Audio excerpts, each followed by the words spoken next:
In the early 1940s, if you had walked onto a secure runway at a Vought experimental facility, you would have been convinced that the United States military had successfully captured and back-engineered an extraterrestrial spacecraft. Sitting on the tarmac was an aircraft that defied every aesthetic rule of aviation. It had no fuselage in the traditional sense, no distinct wings, and no tail section that looked capable of flight. Instead, it was a massive, flat, metallic disc, a literal flying pancake. This was the Vought XF5U, arguably the most radical aerodynamic experiment of the Second World War.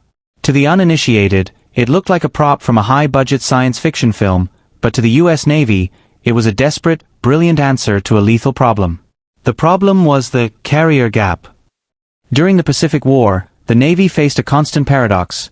They needed incredibly fast, heavily armed fighters to intercept Japanese Zeros, but those fighters had to be able to land on the short, pitching, bobbing decks of aircraft carriers in rough seas. Traditional high-speed planes required long runways and high landing speeds, which led to horrific deck crashes. The Navy needed a chimera, a craft that could hover and land with the delicacy of a helicopter, but once in the air, could scream across the sky at over 500 miles per hour. The XF5U was designed to be that impossible machine. Its circular wing design meant that the entire body of the aircraft acted as a lifting surface. This gave it a speed range that was unheard of in 1944.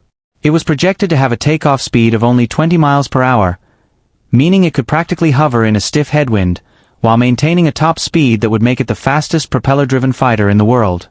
With its twin, massive wooden propellers spinning at the outer edges of the disc, the Pancake was designed to claw through the air with such efficiency that it could climb vertically like a modern Harrier jet.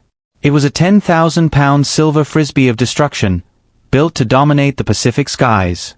But as the engineers at Vought soon discovered, building a plane that looked like a UFO was one thing.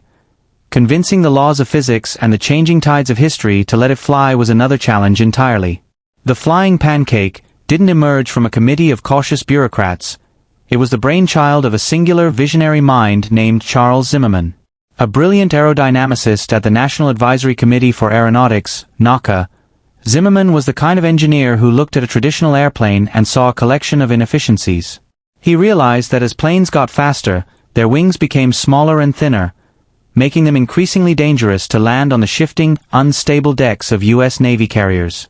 Zimmerman's solution was a short takeoff and landing, STOL, concept that turned conventional wisdom on its head. He theorized that if you made the wing area large enough, essentially making the entire airplane a wing, you could create massive amounts of lift at incredibly low speeds. In 1939, he brought his Pancake idea to the Vought Aircraft Company, and despite its bizarre appearance, the Navy was desperate enough for a solution to fund a small-scale wooden fabric proof of concept called the V-173. To test the theory, Zimmerman needed a pilot with nerves of steel. Enter Guy Wiggins and legendary aviator Charles Lindbergh, both of whom flew the V-173 prototype. Lindbergh, the man who had conquered the Atlantic, was initially skeptical of the silver disc. However, after taking it into the air, he was stunned. The V-173 was virtually impossible to stall. While traditional planes would drop out of the sky if they flew too slowly, the Pancake simply settled into a gentle, controlled descent.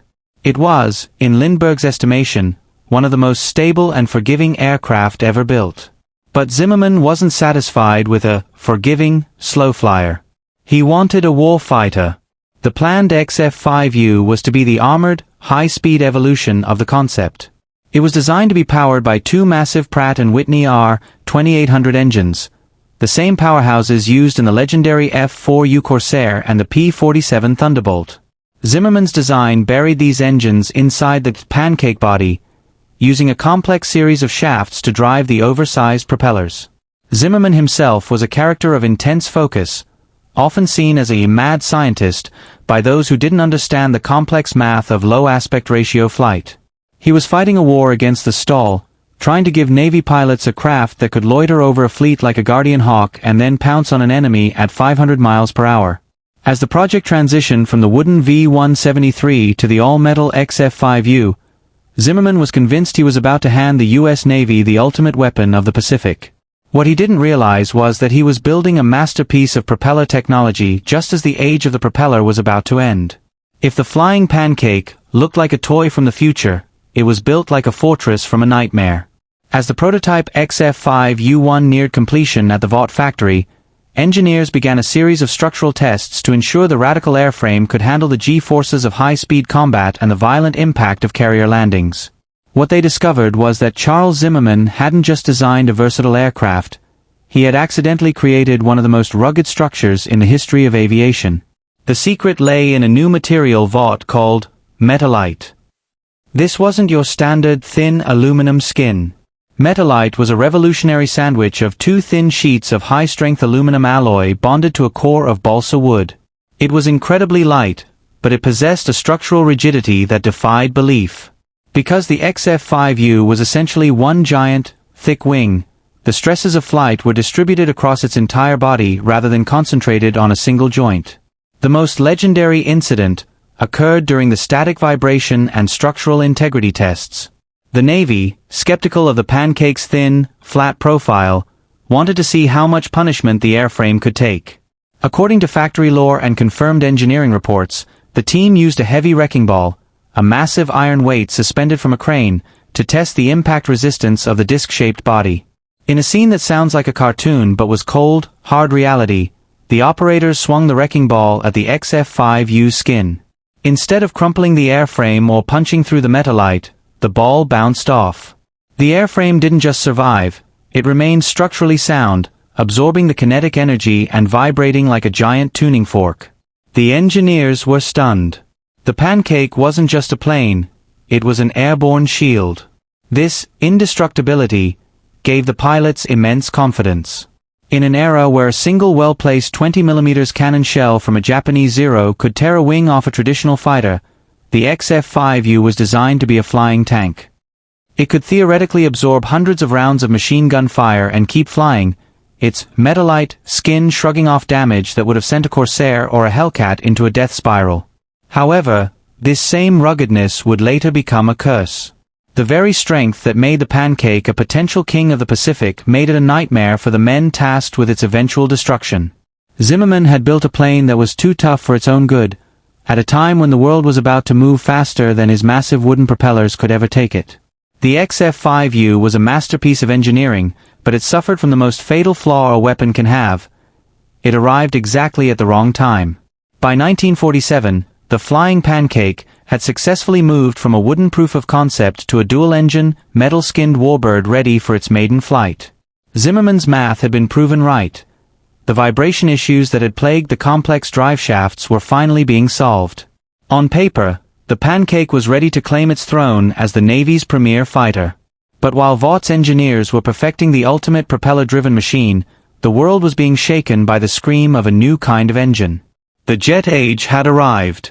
The conclusion of World War II had flooded Allied intelligence with captured German research on turbojets and swept-wing aerodynamics. Suddenly, the 500 miles per hour top speed of the XF5U, a speed that would have made it a god in the skies over Okinawa in 1945, seemed quaint. The first generation of naval jets, like the McDonnell FH Phantom, were already hitting the decks. While the Pancake was incredibly versatile, it was an incredibly complex solution to a problem that jet engines were starting to solve through sheer brute power. The Navy's budget, once bottomless during the war, was now being slashed by a post-war Congress. Every dollar spent on experimental prop planes was a dollar taken away from the development of the jet-powered future. The XF5U was a victim of a shifting paradigm. The Navy High Command looked at the massive, complex gearbox and the oversized wooden propellers, each a marvel of precision engineering, and saw a dead end. They realized that no matter how much they improved the Pancake, it would always be limited by the physical ceiling of propeller efficiency. The crisis point wasn't a mechanical failure, it was a bureaucratic one. In March 1947, with the prototype sitting on the tarmac, fueled and ready for its first official test flight, the Navy issued a cold, final order: cancel the project. The engineers at Vought were devastated. They were standing next to an aircraft that could hover and hit 500 miles per hour, a plane that was virtually indestructible, and they were being told to walk away. The XF5U had spent its entire life in its developmental gap, too late for the propeller war it was designed to win, and too old-fashioned for the jet-powered Cold War that was just beginning. It was a king without a kingdom, a revolutionary machine that was about to be treated like common scrap metal. When the Navy's cancellation order arrived, it didn't just stop the funding, it ordered the total destruction of the prototypes. The two XF5U airframes, the culmination of Charles Zimmerman's life's work, were to be reduced to unrecognizable scrap. The Navy wanted the hangar space, and they wanted to move on to the jet-powered future without the distraction of the Pancake. But as the demolition crews arrived at the Vought plant, they quickly realized that destroying the indestructible plane was going to be a battle in itself.